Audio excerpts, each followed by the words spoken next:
Greetings and salutations, everyone. I hope everyone is still doing well. How about a midday bonus to get your day going, to get the weekend here a little quicker? Before we get into it, a couple links. As you know, I rely on Patreon, PayPal, and the merch to help the channel to continue to grow and go. Links to Patreon and PayPal are in the description below. The merch is displayed directly under the video. Also, Dogman Frightening Encounters Volume 1 through 3, the audiobook versions. They were written and researched by Tom Lyons, narrated and produced by me, Jeff Nadolny. Those audiobooks are available on Audible, Amazon, and iTunes, the links to which are also in the description as well. And finally, last but definitely not least, if you'd really like to help support this channel to continue to grow and go, simply subscribe. It doesn't cost you a cent. Click that like button. It takes half a second. If you don't want to miss out on any of the informative uploads I put out daily, click that bell icon and please leave a comment. Why? Well, because all these things, they really do help this channel to continue to grow and go. And folks, they do matter. Now, everyone, I have taken far too much of your time. Let's get on with today's midday bonus, shall we? It took moving 1,000 miles away to finally feel comfortable enough to share this. This happened just before my senior year of high school over a 3-week period of time in the summer. I was 17 years old, drug-free. At most, I took an Advil for a headache every now and then. I just want to assure you that I was not on any mind-altering substances or long-term medication that could affect my cognitive ability. During the summer, my curfew was 11 p.m., and this occurred while driving home from my, at the time, boyfriend's house, which took roughly 15 minutes, so let's say 10:45 at night. I was full of energy at this age and a night owl, so I was not even remotely tired. In fact, I was hyped up with the warm summer night breeze. Car windows are down, I'm singing along with the radio. I took a shortcut through the back roads to avoid going into the tiny city with the jerkish cops. Also, one of the roads I took was super straight and flat, so I could really speed. And that feels great when you're a teenager. But right before that road, I had to take 2 very close turns to get onto it. First, I'd take a right turn that was more than 90 degrees, almost back the way I had come. Then exactly a half a mile, I would turn left onto a long straight road where I could really put the gas pedal down. Since it was only a half a mile, I normally didn't speed up that much because that small stretch of road was more like packed gravel, and it would be a waste, as I would have to slow down again and turn left onto a much better road where I could really let loose. The tiny property on the inside corner of the left turn is where all of this took place. A house had recently been built there, 2 stories with a detached garage, and it seemed odd how quickly it had been erected, as we built our family house and it took us a year to finish it. I'll start at the beginning because I believe this is all related. Week 1, I am positively jamming to my music, the wind whipping through the car. It feels great, I'm relaxed in my very familiar drive home. I slow down to make my right turn onto the rough rural road, just bebopping along when my lights illuminate something stunning sitting on the corner of that road. It was a wolf, a real wolf, a solid white real wolf. I know the difference between my dog breeds and wolves. I love watching dog competitions, wildlife documentaries, and have even met a quarter wolf in person. They look very different than domestic dogs. This was a wolf, and it was amazing, and it blew my mind. I slow down even more while I turn my music down. I'm getting close to it, and I notice that it's not minding me at all. It's sitting perfectly still on that corner of the road, just staring at the house. Almost unblinking, its ears didn't even flick towards me. All of its attention was focused on this house.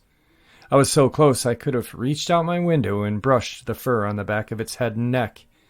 I was smiling and amazed, but my mind was already churning. It made no sense for a wolf to be behaving like this, even less for there to be a white wolf in rural North Alabama in the summer.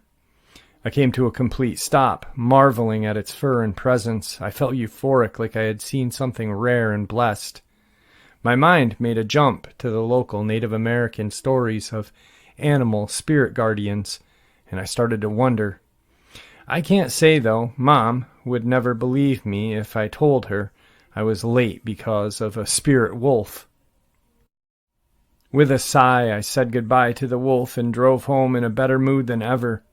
I got to see something special, and it filled me with emotions of joy and peace. Week number 2, I was driving home again, and I had been taking extra care to keep an eye out for my wolfy buddy, hoping to see him again around that area. So I drove extra slow with my window down and radio off. That was a horrible mistake.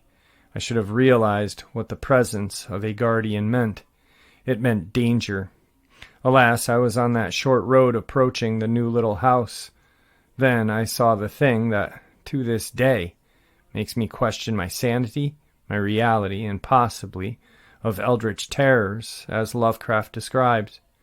It was crouched right before their mailbox, its limbs folded and pulled in tight, with its haunched posture, yet its head was still taller than the mailbox.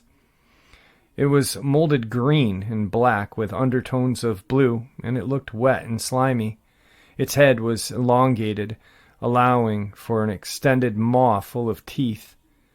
The upper half of its body looked emaciated, with barely more than a frog-like thin skin pulled over angular long bones, ropey muscles to hold it upright, and at the end of its grossly stretched arms were equally terribly long fingers, while its legs had bulk to them and looked equipped for running, with back-facing knees for sprinting, and tipped in a raptor-like curved claw. It looked tall, maybe 7 feet, maybe more, just folded up into this predator's posture, waiting for prey.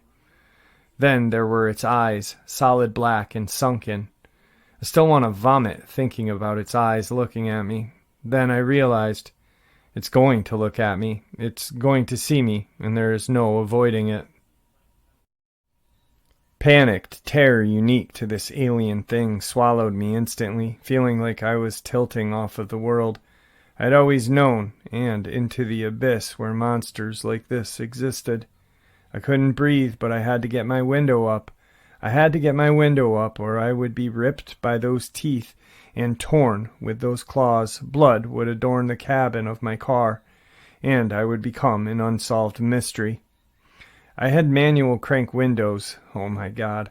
I had to crank the window because I was scared of crashing into the water and not being able to get out the car, but now I realized that there were far worse things in the world than crashing into the water. Its head was turning toward me, and I let off the gas, but I was still getting closer to it. It made me want to scream, but I had to get my window up first, and I was cranking it up as hard as I could. I was starting to cry as I finally got the window closed, and then I put the gas pedal to the floor. Gravel road be damned. I thought, I must not look at it as I pass. I must not look at it or make direct eye contact. I just shouldn't. It's not good to connect with these things. I've already seen too much. My tires had found grip, and I started to launch forward, passing it.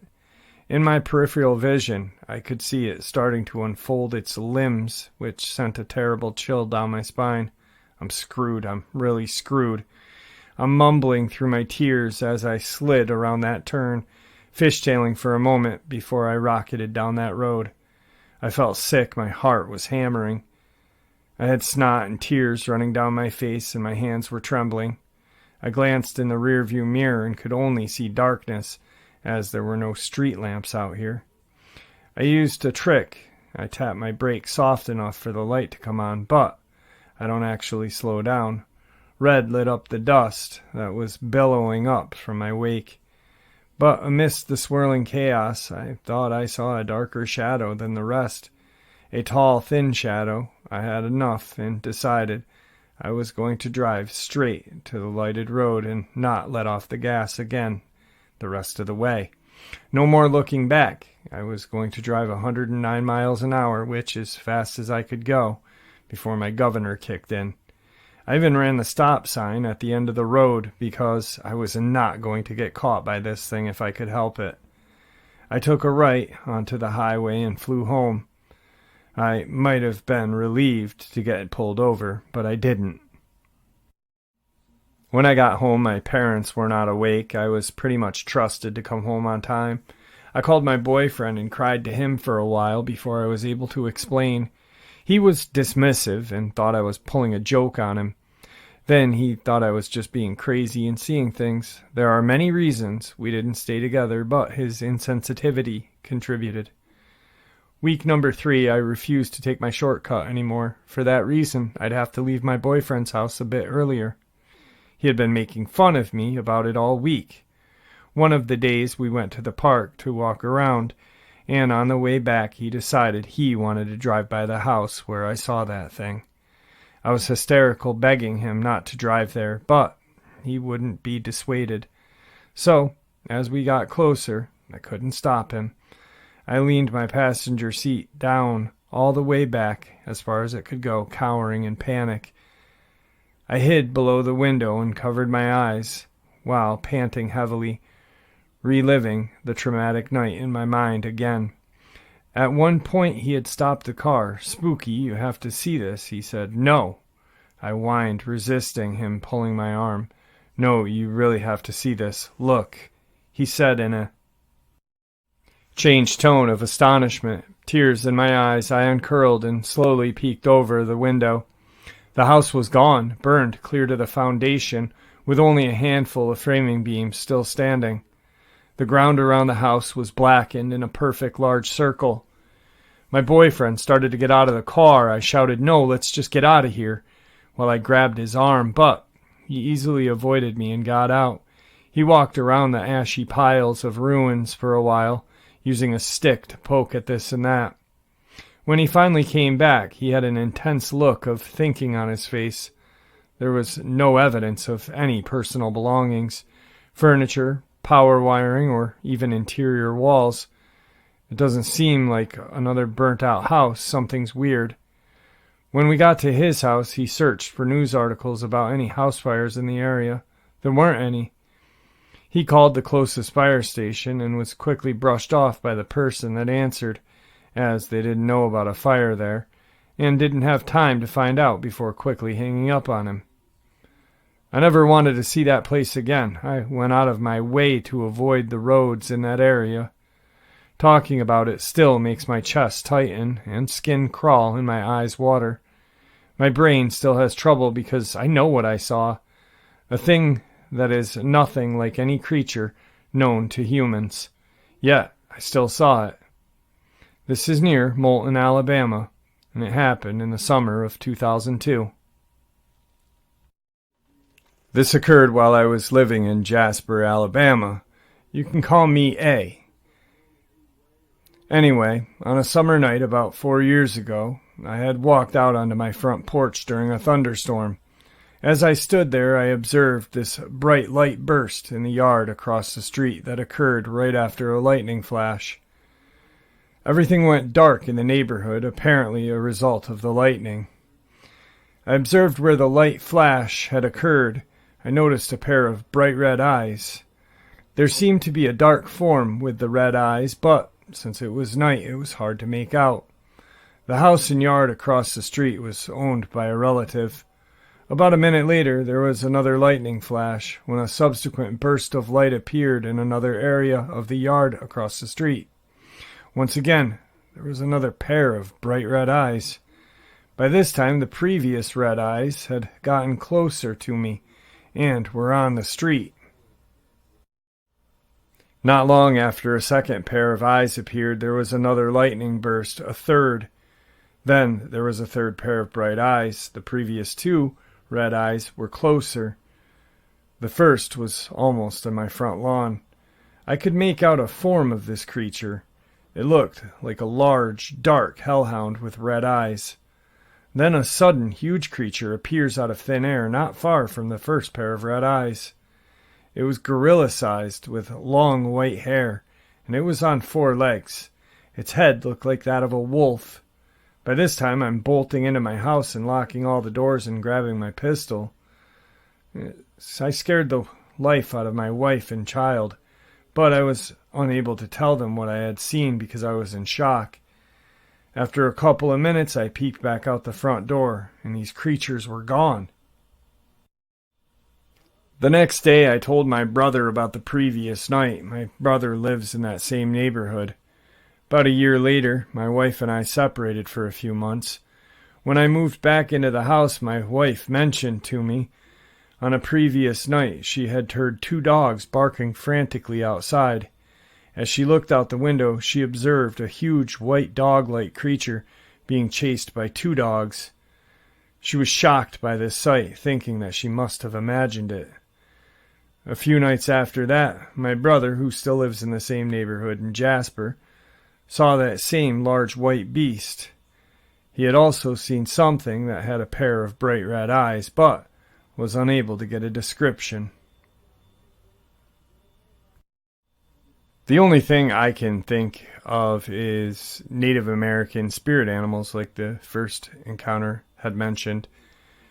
Through the years of researching and talking with people, I've heard multiple accounts of white dog-like creatures that appear helpful to humans. Not really friendly, but not really malevolent either. So I'm not really sure. Definitely terrifying, though, if you were to witness one and not know. So on to tonight's third encounter. I just came back from my high school reunion and chatted with my old neighbor and best friend. She said, "Do you remember that pig-faced monster we saw?" I looked at her with shock of horrible memories flooding back. I must have been so terrified I blocked it out, but yeah, I remember. We used to live on a secluded dirt road, well, in the middle of a 40-acre plot away from the road. Our property joined a huge state park at the back, 25 miles from the nearest town in Missouri.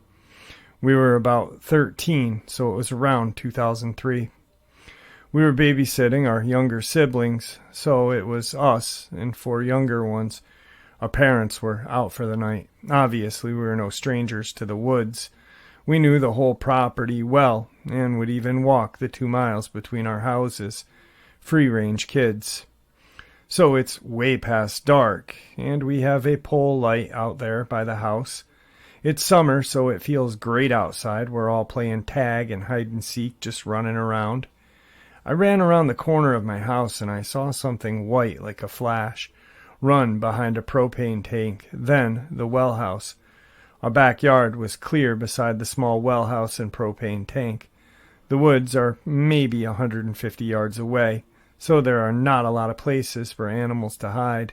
My friends saw it as well. The kids were still playing, and we thought it was a stray dog, even though this thing was crazy fast, way faster than a dog. Up until that point, we had no reason to fear anything in these woods. We did not have large predators, so we were like, "Oh, poor dog, let's check it out." We sprint over around the well house and see a crouched white thing. I remember its hands were long fingered hands. It was matted and dirty and smelled like death and crap. My mind couldn't quite even comprehend its face, but it had a long, kind of upturned nose, no hair on its face. It snarled like a dog pig. I don't remember its eyes, but I think they were black and yellow. All I know is they looked evil and inspired fear I hadn't known. At that moment, we screamed and ran, and this thing dashed off into the woods as I looked over my shoulder. The kids heard us scream and knew something was wrong. We screamed at them to get into the house and lock the doors. We couldn't keep our eyes off the back windows, like I didn't want to see it, but I had kids to protect, so I felt like I needed to know where it was. We were just scared and pumped with adrenaline, couldn't even speak about it. We got the kids calmed down and to bed finally. I talked with my friend, and she saw the same thing as I did. Finally, my parents got home, and we broke down, freaking out, crying, and pointing toward the well house. My stepdad went out with his gun. We were so adamant. They told us it was probably a feral hog, and we were just tired. We didn't tell anyone at school and never brought it up again. After the reunion, I asked my brother, who was 6 years younger than me, if he remembered the night we saw a monster at Mom's old house. He said no, and I started talking about how I forgot about it until my friend brought it up, about how we saw something run behind the well house. He suddenly interrupts me, asking, was it white? And I said, yeah. He said, did it have the face like a weird dog? I nodded yes. His eyes got big and basically started yelling, oh my God, I saw that thing down the road from here a few years ago. Freaking out, visible goosebumps are on his arm. He says he was driving that dirt road with his girlfriend at the time, hauling ass like always, but on real rocky patches he would slow down and drive slowly over those rocks. He saw something in his headlights standing about 10 feet from the ditch. So he thought someone put a weird statue out there, but its eyes followed him, and its face was sweaty. It was white, muddy, had a dog-like face and long fingered hands. It stood on its hind legs, at least 6.5 feet tall. Its eyes followed him as he passed it, and he looked in the rearview mirror and saw it dash away into the trees. He asked his girlfriend if she saw it, and she just nodded. They never spoke of it again, and he never told anybody. He said he kind of blocked it out until I brought that creature up again. I did stop playing in the woods after that day in 2003. Started doing sports and teenager things. My friends stopped walking to our house and we grew apart. Now my brother and I are creeped out as hell. I think I'll call my mom sometime and talk to her about this. Today's fourth encounter. This happened years ago. I was maybe 12. My family and I went camping in a cabin by the Porcupine Mountains in the Upper Peninsula. We arrived in the evenings and my parents started to unpack everything, and as curious kids do, I wandered off, but not far. I was collecting rocks, sticks, and other stuff, and I was playing on the hill behind the cabin, and as the sun started to set, I saw an owl in a tree a couple yards away. As I was getting closer to take a look, I heard a low growl and froze. I thought it could have been a cougar or a coyote. I took a look around and didn't see anything. A couple seconds later, I heard my mom call my name, so I got brave enough to run as fast as I could down that hill and into her arms. I told her what had happened, and she shrugged it off. Shortly after, we ate hot dogs and then went into the cabin to go to sleep. My parents got a bedroom, and my aunt did as well, so I had to sleep on the couch that night. As I was trying to sleep, it started to rain, but that wasn't the only thing I heard. There was tapping, or attaching, or some sort by the window in the kitchen. I was a brave kid, so I went to check it out. I looked out the window and saw what I thought was a bear, dog, wolf, who knows, quickly run off. I could have sworn it stood on its hind legs and then disappeared into the woods. And that's not all. When I went back to lay down in fear, I heard a scream, but I don't know what it was. Who knows? It was definitely terrifying. Tonight's final encounter.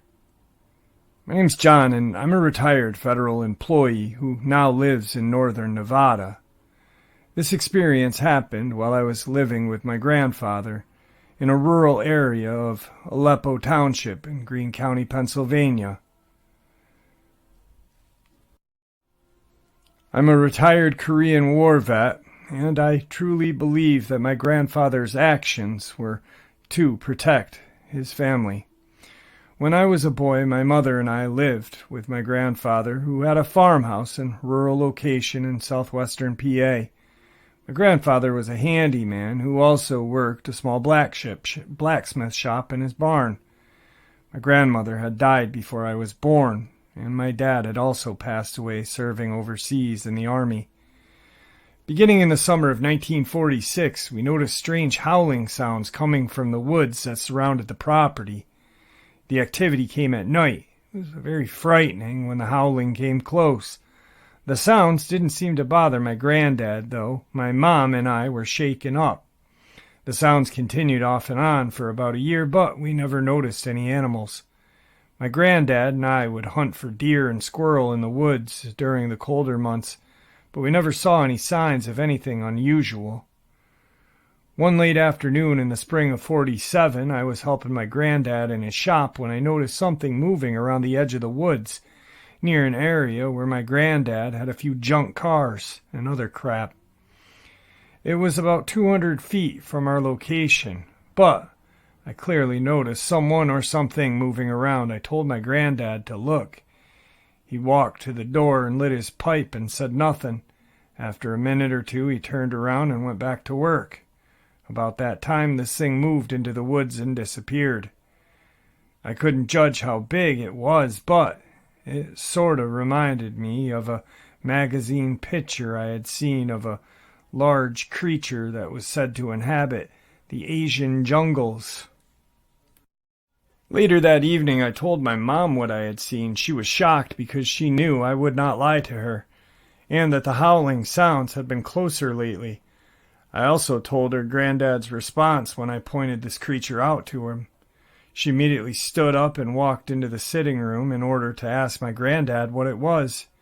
He started to shake his head slowly and said he was hoping that we wouldn't see it because he was worried we'd be scared and leave. After assuring him that we weren't going to leave, him and my mom again insisted that he tell us what this creature was. He looked away and took a deep breath and said, "We call it the Dark Walker," and said that it has lived in the woods for many years. He said the Native Americans call it a stone spirit, and they thought that it was an evil spirit who would appear when someone was about to die. The last time he had seen the Dark Walker was the night before my grandma died. My mom was skeptical about this harbinger of death angel, but she sensed that there was something unnatural nearby. The howling continued each night, though. We hadn't seen any more signs of the creature. One warm evening, we were sitting on the back porch. There were a few howls, but they seemed like the sounds were further away. We were listening to the radio when all at once my granddad stood up and looked out toward the barn. He turned to me and said, "Johnny, go get my pistol and ammo. Now, hurry." I ran into the sitting room and grabbed the .455 Webley revolver and a handful of bullets from an old steamer trunk. I handed it to him and watched him load the gun. He then picked up a hatchet and slid it into his pant belt. "Now, both of you get in the house." We were in the kitchen looking through the screen door and watched my granddad walk slowly toward the barn. We saw him turn and walk out of sight in the darkness. I decided to grab my shotgun and keep it nearby. After a minute or so, we heard 3 gunshots and a blood-curdling scream come from the woods near the barn. Then it suddenly stopped and there was complete silence. We were frozen and wondered if we should go and look for Granddad. A few seconds later, we heard him yell, "Stay in the house until I come back." We heard the pickup truck start. I looked out toward the storage room window and saw my granddad drive to the back of the barn and park. Several minutes later, he backed up and drove by the side of the house onto the road. I could see that there was something in the back covered with a tarp. It was getting late, so my mom told me to go to bed. The next morning, I came down and sat beside my granddad, who was reading the paper and drinking a cup of coffee. Mom was sitting at the other end of the table, staring at my granddad. Not long later, she said, "Dad, tell him." My granddad put the paper down and looked at me and said I killed the Dark Walker. That was all he said. My mom told me not to tell anyone. The matter was closed. We never talked about it again. My granddad lived another 15 years, and my mom stayed with him until his dying day. When I grew older, I moved away and raised my own family. I would return home to visit each summer, and we never heard another howl again. All right, folks, I hope you all enjoyed today's midday bonus as much as I enjoyed sharing it with you. I'd like to thank you all for supporting this channel, and we really have come such a long way. It's mind-blowing. Thank you so much. I have ordered some trail cams, and I have intent on putting them up where Tom Messick disappeared. We'll talk about that a little later on. But with that, thank you once again. Guys, please stay safe, happy, healthy. Please keep an eye on your loved ones, your children, your pets. These things are out in the woods. They are dangerous. They are out there, no matter what anyone says. There wouldn't be laws on the books about Bigfoot and not hunting these creatures if they weren't real. Lawmakers don't put law on the books to waste money, you know? That's more money in their pocket. So anyway, guys, stay safe, happy, healthy, and God bless you all.